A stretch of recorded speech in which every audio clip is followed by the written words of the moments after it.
5 seconds. In according constitutional status to the Nagarpalika, we are but responding to the joint resolution passed by the Central Council of Local Self-Government and the All India Council of Mayors pleading for the conferment of constitutional status on the urban local bodies. Ministers, mayors, and other elected representatives of the opposition parties, including political parties represented in this House today, and those that have run away, were represented in these bodies ranging from the CPI to the BJP and taking in much that lies in between. Official spokesmen of all these parties have again and again asked for constitutional recognition for the Nagarpalikas as recently as in their representation to the National Commission on Urbanization. The Calcutta Corporation, headed by a CPI mayor, argued that a country wedded to grassroots level democracy must bless its local institution with a constitutional status. They went on to say that this bold initiative would become much more meaningful if the roles, functions, responsibilities, and obligations of various levels of government are constitutionally defined.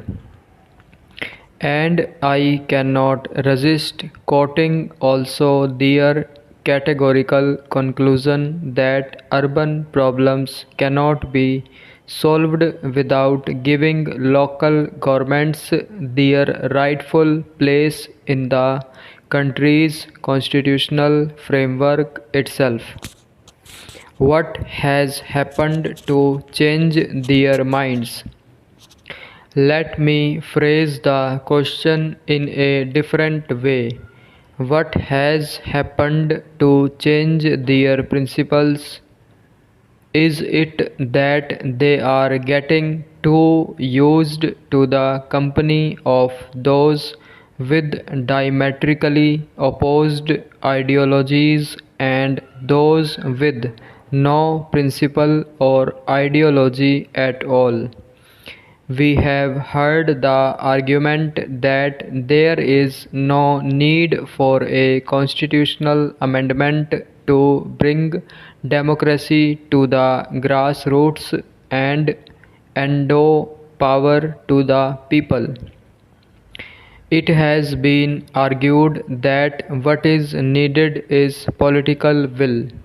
I respectfully submit that it takes more political will to amend the Constitution than it does to pass a municipal law.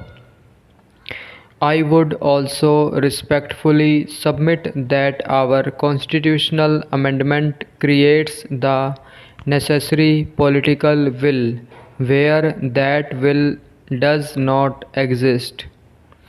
There is no place in any of this for a holier than attitude. No party in India can claim an unblemished record in local self-government.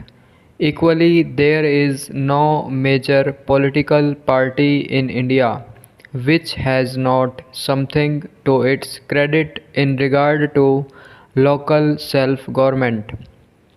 There are some Congress governments that have done better than others, though there are some shortfalls which can be rectified.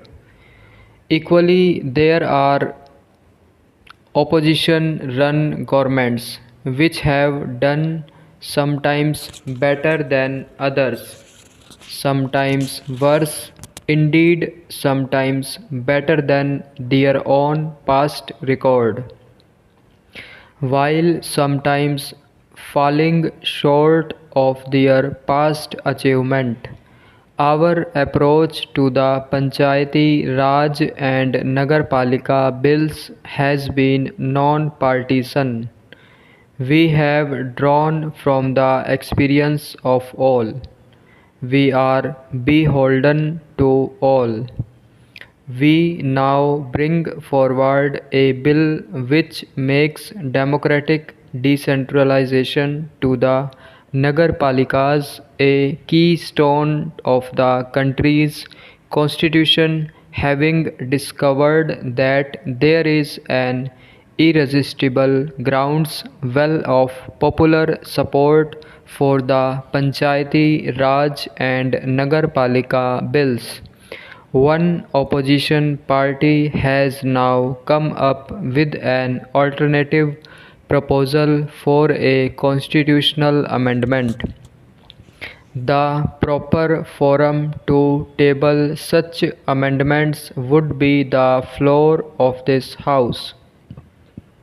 But since the party mainly responsible for these alternative proposals has failed its democratic responsibilities, their proposals cannot even be considered. Let us see what happens in the other house where, in glaring contrast to their behavior here, they cling like fixer to their seats. Then there are the purists of the opposition who say that in no circumstances will they have any truck with constitutional provisions for local self-government.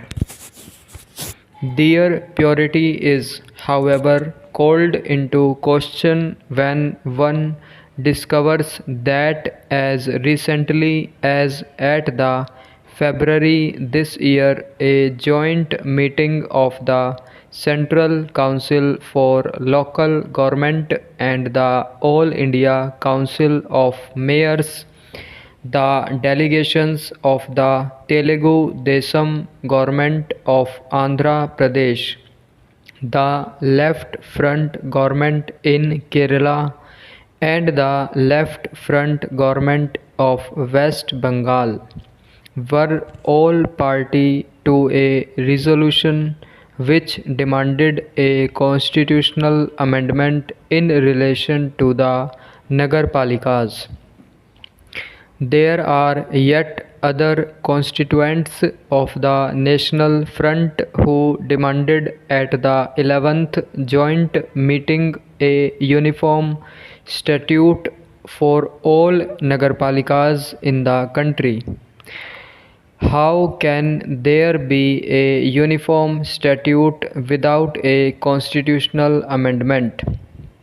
And even assuming for a moment that this is achieved by some legal debate, the essential differences between a constitutional amendment and a municipal statute remains. The consequences of a constitutional amendment cannot be retraced. Our proposals would enshrine democracy in the local bodies in the most sacred basis of our modern nationhood. In contrast, any model bill will have no binding significance for state legislatures and no guarantee of outlasting changes of party or personality. If we really want democracy and devolution in the Nagarpalikas, there is no alternative to the kind of constitutional amendments we propose. The starting point of the Nagarpalika Bill is the recognition that those who live in urban settlements are entitled to the same democratic rights and the same rights and responsibilities for development. Stop.